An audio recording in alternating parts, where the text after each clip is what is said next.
तर नमस्कार मित्रांनो, माझं नाव कुणाल आणि आज आहे भारतीय स्वातंत्र्य दिन. तर भारतीय स्वातंत्र्य दिनाच्या सर्वांना हार्दिक हार्दिक शुभेच्छा. 15 ऑगस्ट 1947 रोजी आपला देश स्वतंत्र झाला. आपल्या देशाला स्वातंत्र्य होऊन 79 वर्ष पूर्ण झाली.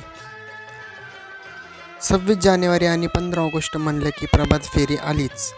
ही फेरी कर्मवीर भाऊराव पाटील विद्यालयाची होती.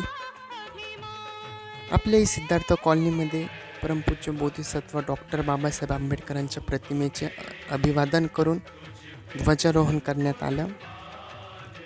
यावेळी सर्व कॉलनीतील सदस्य तसंच गावातील ज्येष्ठ नागरिकही उपस्थित होते.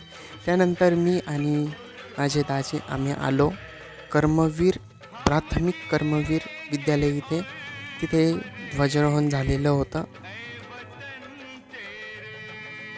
तर कसा वाटला आजचा ब्लॉग कमेंट करून नक्की कळवा, लाईक करा, शेअर करा. जय भीम, नमो बुद्धाय.